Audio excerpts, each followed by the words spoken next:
When the police put me in handcuffs at my new desk, my old boss was there, just watching and smiling.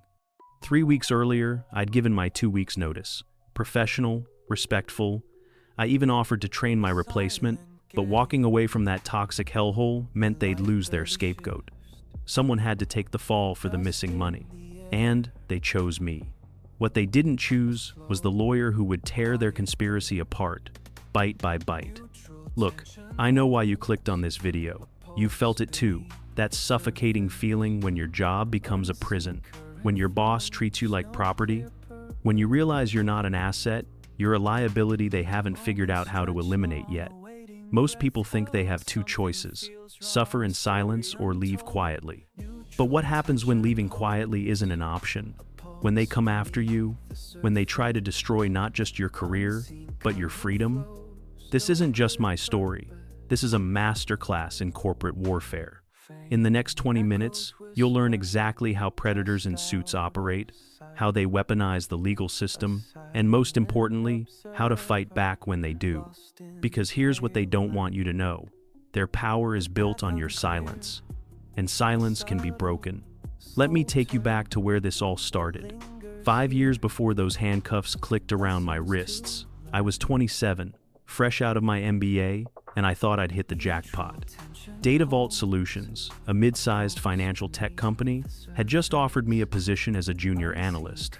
The salary was decent, the office was in a gleaming downtown tower, and my boss, Richard Brennan, seemed like the mentor I'd been looking for. God, I was naive.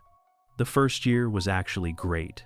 I threw myself into every project, stayed late without being asked, turned in reports that made our department look like superstars. Richard noticed. He'd pat me on the back in meetings, tell the executives about his brilliant new hire. By year 2, I'd been promoted to senior analyst. By year 3, team lead. I was on fire, or at least that's what I told myself. But here's the thing about toxic workplaces. They don't reveal themselves all at once. It's like carbon monoxide poisoning. By the time you realize you can't breathe, you're already half dead. The first red flag was small.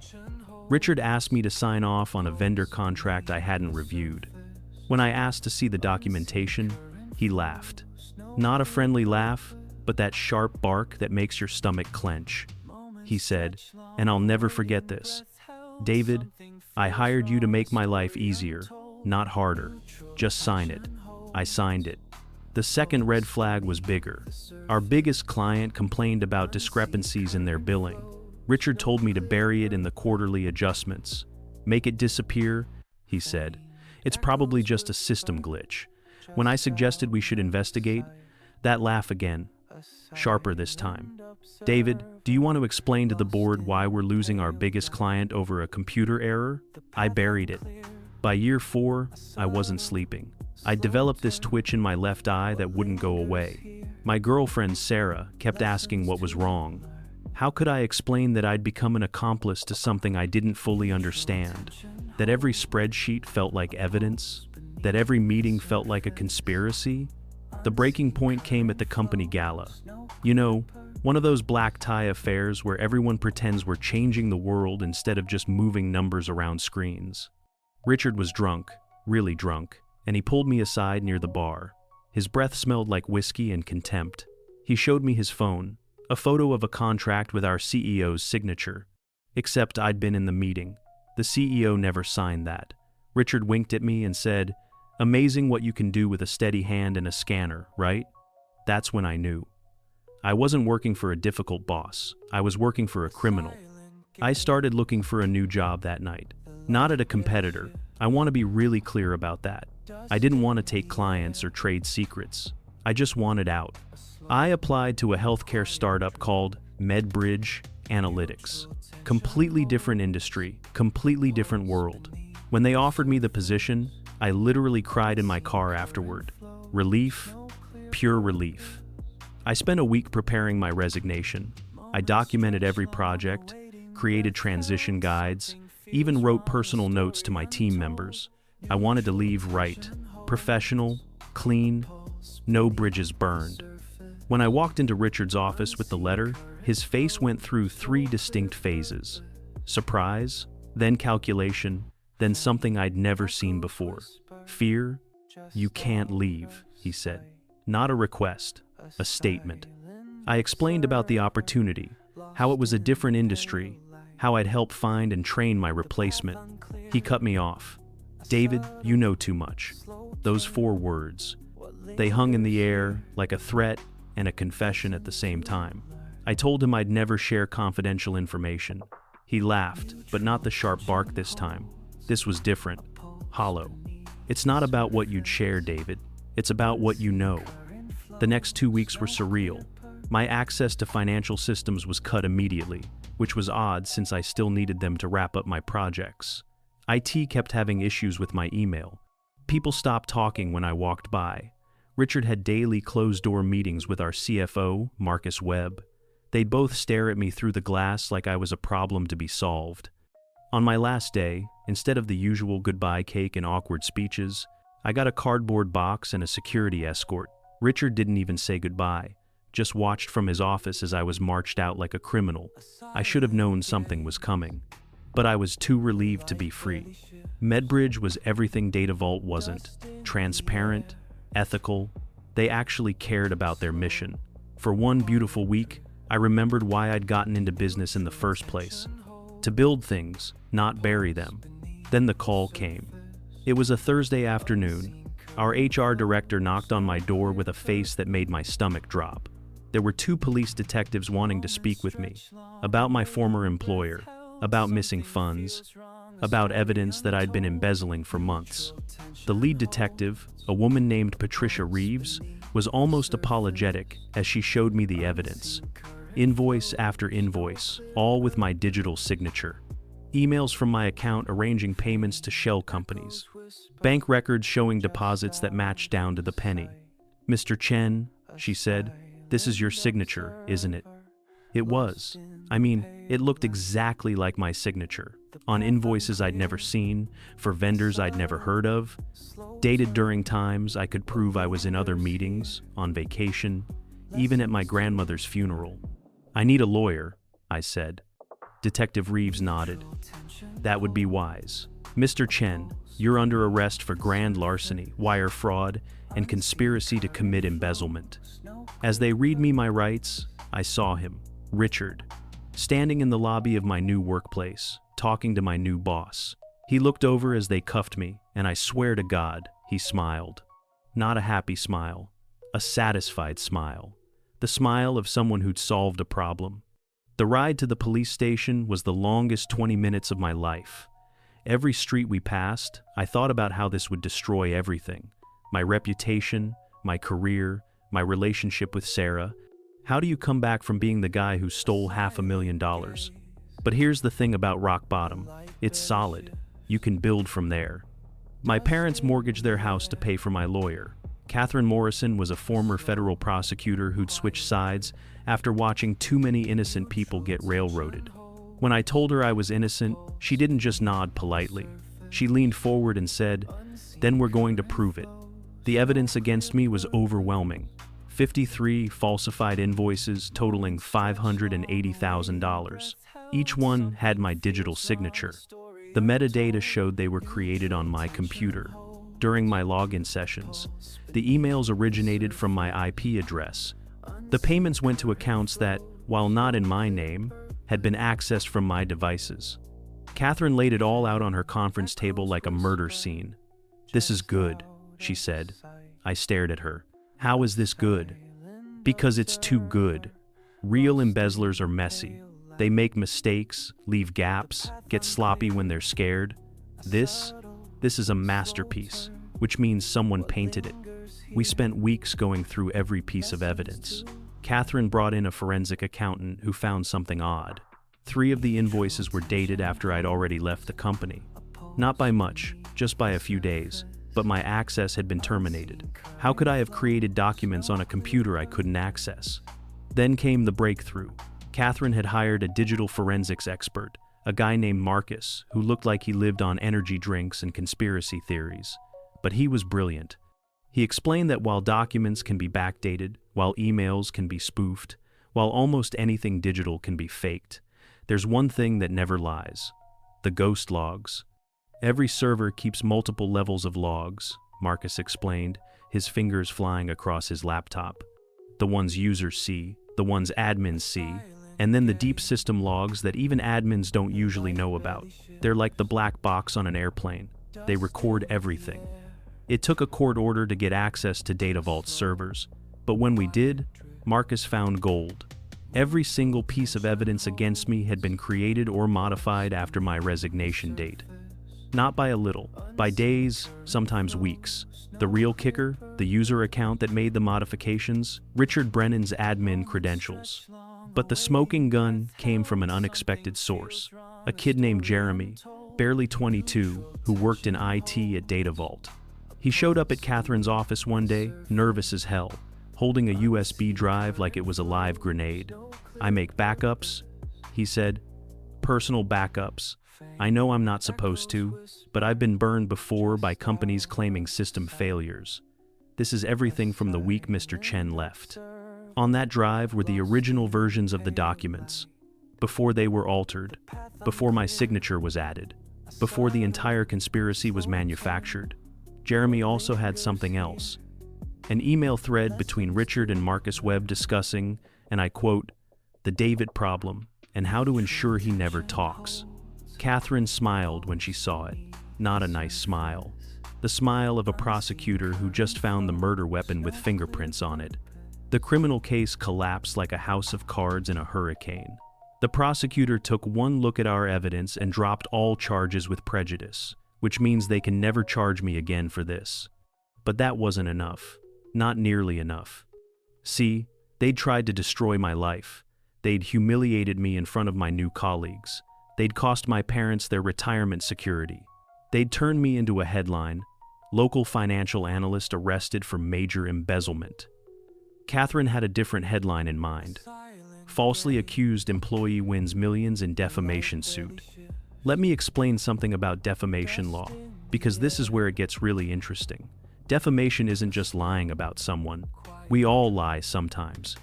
Defamation is when you knowingly spread false information that damages someone's reputation. There are two types: libel, which is written, and slander, which is spoken. In my case, they'd done both.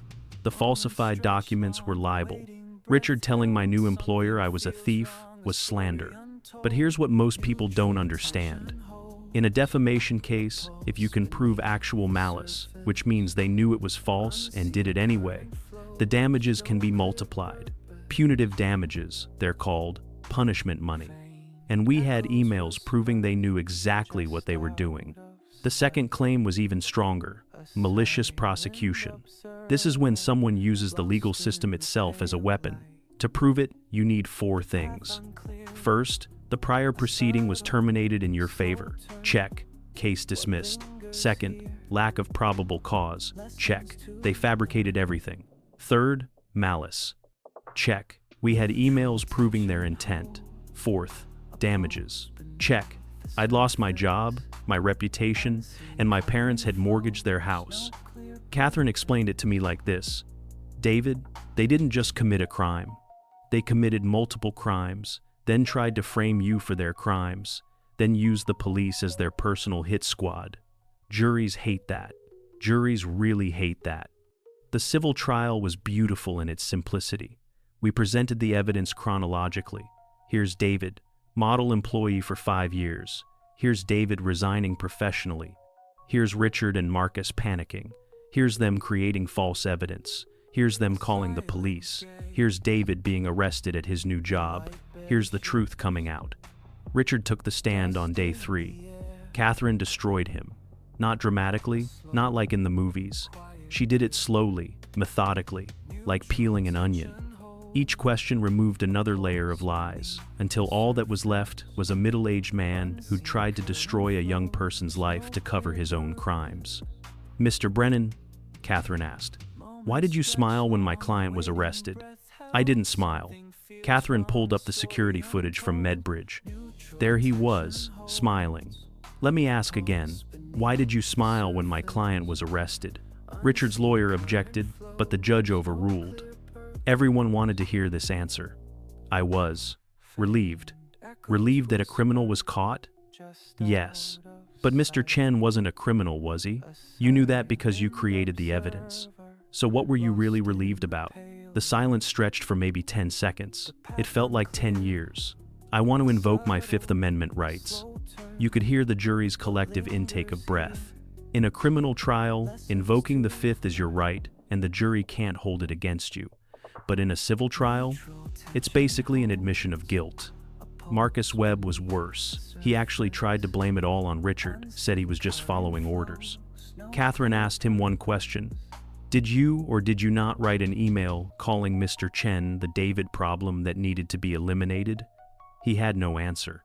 The IT kid, Jeremy, was our star witness. He walked the jury through the technical evidence like he was teaching a computer class. He showed them how timestamps work, how server logs can't be faked, how the conspiracy was visible in the code itself. But the most powerful moment was when he explained why he came forward. I watched them do this to David, and I kept thinking, what if I'm next? What if everyone who leaves becomes a problem to be solved? I couldn't live with that. I couldn't be part of that. My testimony was last. Catherine had coached me to stay calm, stick to facts, don't get emotional. But when she asked me about the arrest, about being handcuffed in front of my new colleagues, I broke down. Not dramatically, just tears rolling down my face as I explained what it felt like to have your whole life torn apart by people you'd trusted. They didn't just try to take my freedom, I said. They tried to take my future, my parents' house, my relationship, my belief that hard work and honesty matter. They tried to take everything. The jury deliberated for 6 hours. When they came back, the foreman stood up and read the verdict. Liable for defamation, liable for malicious prosecution, liable for intentional infliction of emotional distress. Then came the damages. Actual damages, meaning what I'd actually lost, $800,000. This included legal fees, lost wages, and my parents' mortgage. Then the punitive damages, $3 million. Total award, $3.8 million. The foreman looked directly at me and said, Mr. Chen, we hope this makes you whole. But the story doesn't end there. See, Richard and Marcus thought DataVault would protect them. They thought corporate immunity would save them. They were wrong. The day after the verdict, DataVault's board called an emergency meeting. The company was now liable for the actions of its executives. Insurance would cover some of it, but not all. More importantly, the publicity was destroying them. Clients were leaving. The SEC had opened an investigation. The board needed someone to blame. Richard and Marcus were fired for cause, which means no severance, no benefits, no golden parachutes. But it got worse for them. DataVault then sued them personally to recover the damages, claiming they'd acted outside their authority. Remember those forged CEO signatures Richard had shown me? Yeah, the CEO remembered them too. The last I heard, Richard had declared bankruptcy. Marcus was under federal investigation, and Jeremy? Medbridge hired him as our head of IT security. My new company also gave me equity as an apology for what I'd gone through during my first week. That equity is now worth more than the lawsuit settlement. But here's what I really want you to understand. This isn't just about money. It's about power. For 5 years, I thought Richard had all the power. He was the boss, I was the employee. He gave orders, I followed them. He controlled my income, my references, my future, or so I thought. But power isn't just about position. It's about truth. And truth, especially documented truth, is the greatest power of all. Every email you send, every document you create, every timestamp on every file, they're all breadcrumbs. And breadcrumbs lead home. If you're in a toxic workplace right now, if you're dealing with a boss who makes you feel like property instead of a person, I want you to remember something. Document everything. Not aggressively, not obviously, just consistently. Forward important emails to your personal account. Take photos of documents. Keep a journal of conversations. Not because you're planning to sue, but because truth needs evidence. And if they ever come after you, if they ever try to destroy you for the crime of leaving, remember that the same technology they use to control us can be used to expose them. Server logs don't lie, metadata doesn't forget, and juries, regular people who've all had bad bosses, they understand justice. The legal system isn't perfect. It's slow, it's expensive, it's complicated, but it's also powerful when used correctly. Defamation isn't just a word, it's a cause of action. Malicious prosecution isn't just a concept, it's a pathway to justice. And punitive damages aren't just money, they're a message. The message is this: you cannot destroy people's lives to protect your lies. You cannot use the police as your personal army. You cannot turn the law into a weapon and not expect it to fire back. $3.8 million doesn't erase the mugshot. It doesn't delete the headlines. It doesn't give back the 489 days I spent fighting for my freedom. But it does something better. It sends a message to every toxic boss who thinks employees are disposable, to every executive who believes they're untouchable, to every company that operates like the law doesn't apply to them. The message is simple: we're not victims, we're witnesses, and witnesses can become plaintiffs. You know what Sarah told me after the verdict? She said the money wasn't the victory.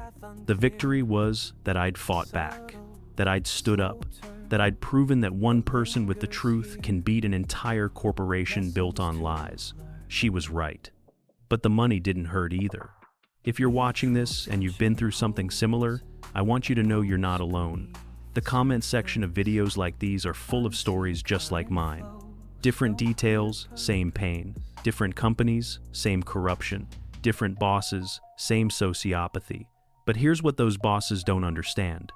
Every time they destroy one of us, they create a witness. Every falsified document is evidence. Every conspiracy leaves a trail. Every lie has a timestamp. They think we'll be too scared to fight back. Too poor to afford lawyers, too broken to persist, and sometimes they're right. The system is stacked against us. But sometimes, just sometimes, we find a Catherine Morrison. We find a Jeremy with a conscience and a USB drive. We find 12 jurors who've all had a Richard Brennan in their lives. And when that happens, when truth meets opportunity, meets justice, the verdict isn't just about money. It's about vindication. It's about proof that we matter, that our lives can't be destroyed on a whim, that consequences exist even for those who think they're above them. I still have nightmares sometimes. I wake up thinking I'm back in that police car, watching my life disappear in the rearview mirror. But then I remember the foreman's words: "We hope this makes you whole." I'm not whole. I don't think you ever fully recover from someone trying to destroy you, but I'm free. I'm vindicated. And I'm wealthy enough to never have to work for another Richard Brennan again. That's its own kind of justice. If you believe David deserved every penny of that verdict, hit the like button. If you've survived your own toxic workplace, share your story in the comments. You're not alone, and your story might be the hope someone else needs to see today. And if you want more real cases of corporate karma, subscribe and hit the bell. Because at Casebound, we don't just tell stories. We teach you how to write your own ending. The law isn't just for lawyers. It's for people like David, people like you, people who refuse to let injustice have the last word. This is Casebound, and justice is just the beginning. Next week, I'm sharing the story of a secretary who secretly recorded every illegal conversation for 3 years. When they fired her for refusing to commit fraud, she walked into her lawyer's office with 400 hours of audio. The whistleblower settlement was $2.1 million. But more importantly, 3 executives went to prison. Because here's the thing about truth: it doesn't need to shout, it just needs to be heard. Until next time, stay strong, stay smart, and remember, every document is potential evidence, every email is a possible exhibit, and every lie they tell is just another zero on your future settlement. This is Casebound, and you've just learned how to fight back.